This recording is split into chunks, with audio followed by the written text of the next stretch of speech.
Welcome to Module 8 of our velocity-based training series brought to you by GymAware. In this module, we're going to go through our testing and assessment options with VBT and how we tend to use it here at Athletes Authority and historically how I've tended to use it with athletes that I've worked with.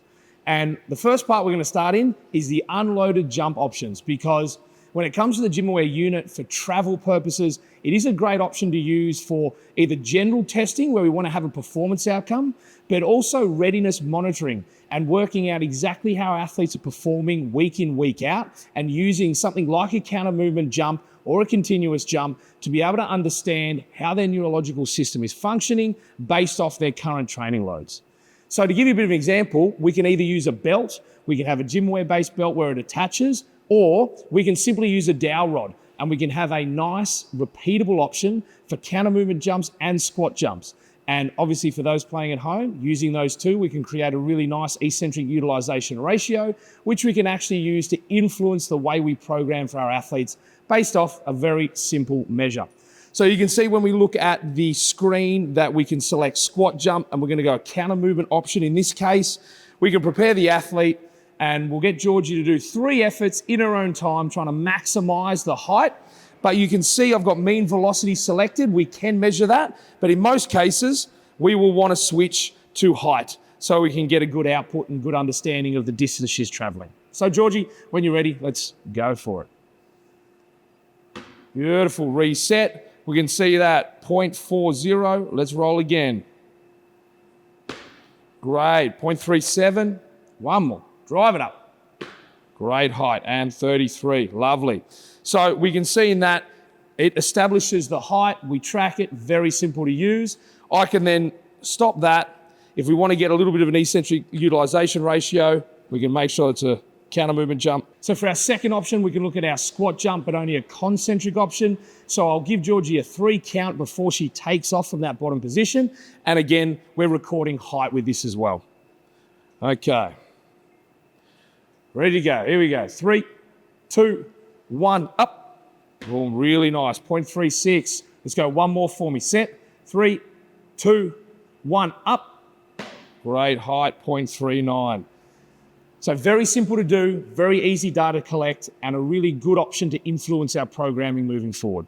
Moving into some tests that are maybe a little bit more influential to the athlete in regard to what they can shift for a power output, but also what type of velocity they can apply to some load can be really powerful in our programming. And in this example, one that I love to use is simply using body weight percentages and then understanding what type of velocity they can move that at, but also then tracking that over time to see what shift we can make by improving the velocity at that same load. So in this example, Georgie weighs in at 60 kilos, nice and even. We've selected 50% body weight. Now, you can do incremental testing. You can have a 20% body weight, 40%, 60%, record each of the peak velocities across that, and then start to establish a little bit of a trend and how we can shift that. In this example, you can be as simple as selecting, in this case, 50% body weight, getting some good maximum velocity measures, and then from that, using that to be tested maybe 4 weekly, 6 weekly, whatever it might be, to see if we can't shift that curve a little bit. So as an example, we've set up our squat jump using a counter movement, bar set at 30 kilos. We're looking at peak velocity here, prepared to go. Georgie will jump in. I like to just see 3 efforts with a pause in between in her own time. We're maximizing velocity, so she's gonna go as fast as we can. Here we go. Well done. Set 2.47, reset. Up. Well done. 2.33, one more effort. Driving through, and you can see 2.41, well done, re-rack. Now we can see in that example, the GymAware system does sometimes pick up the little counter move at the bottom when she lands, but we can easily go, stop that, and once it returns, I want to ignore that. When it returns, you can see it starts to highlight whether it's a real rep or not. So I can then either add the rep or it's automatically eliminated them for a reset for when it uploads. So nice, we got 2.47 was our peak. So that was a really good effort at that load. Now I can obviously do a couple more sets to get a more true and accurate representation of what her best is. But that can be stored down and we can see how we can shift that along the force velocity curve over the next 6 to 8 weeks of programming. Another great option I love using with our VBT units is looking at a repeat power measure. So we've just done a nice classic option of 50% on the bar, body weight, then looking at what she can maximize for velocity, and that's kind of her fastest velocity or her PB for that.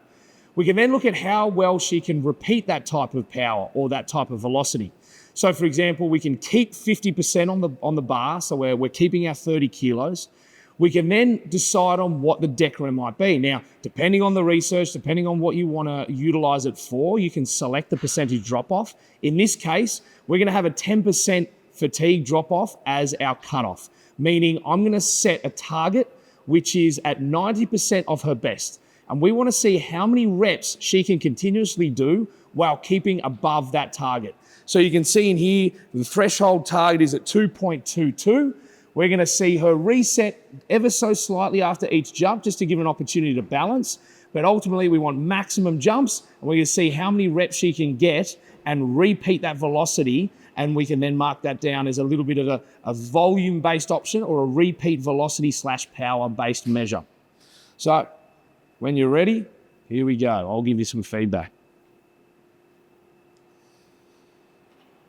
Beautiful. 4-3, easy. 3-6, flying. 2-8, keep going, keep going. There we go. 3-7. 3-1, that's 5. What about 6? 7. And we dropped 6. Well done. Reset. Re-rack. So we got 6 out. We then started to drop her, and the last 2 were below. So we hit 6. So that is her repeat power measure that we can use. In this case, we've used peak velocity, but obviously we can have a power measure if you want to, especially if we're working across a large range of athletes and we want to try and homogenize the result to be able to put them on some leaderboards and some comparisons. But again, 6 reps is a fantastic effort considering I've rolled her straight into it, but it's a really good option for you guys to look at if you want a repeat power measure. The final aspect of any testing and assessment that you may want to do is obviously our extrapolation of our 1RM. I mentioned before in our modules around how we can decide on a linear regression model and a line of best fit that we can actually use to predict and establish a 1RM without actually completing a 1RM. So when using it, it's a really powerful option that we can add into our repertoire of testing, where we can have an athlete lift submaximally across many lifts, and we can record the velocity, and we can keep adding a little bit of weight, record the decrement each time, and create that breakdown of what their 1RM might be. And that is a really easy way to establish 1RM extrapolations without putting an athlete under major load, especially if it's maybe an in-season time where you maybe not want to expose them to that type of intensity.